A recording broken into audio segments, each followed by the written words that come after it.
Þú heldur að þú getur nýtt þér aðstöðina, sko misnotað aðstöðina daginn áður og þú giftist dóttur minni. Ég kannski ekki rétt að tíma sér. Þetta bara fyrir neðan allar hellur.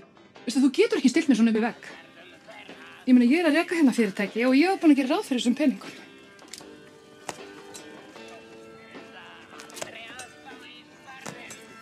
Ef þú hefðir haft snefil og sjálfsvirðingu, þá hefur gert upp þessa skuld áður en þú ákvaðst að giftast dóttur minni.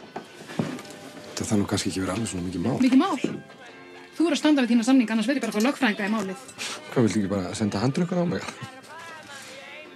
Jú. Ef ég þarf þess, þá ger ég það. Ég get sagt þér það. Jón Jónsson, að ef þú gerir ekki upp þessa skuld við okkur á morgun, þá verður ekki það þessi brúðkaupi. Hvað, ekki allt í lagi, Sísi mín? Jú, ég nætt bara að gæla andanum hérna. Fyrirgefðu, Mamma! Mamma er á fari! Þessi maður, hann taldreigur dóttur okkar og svo þarf hann að misnota aðstöðu sína til þess að féflétta okkur þessu helvítis kvennaróni. Veitu, hvað er í gangi hérna? Spurðu hann, pappa þinn!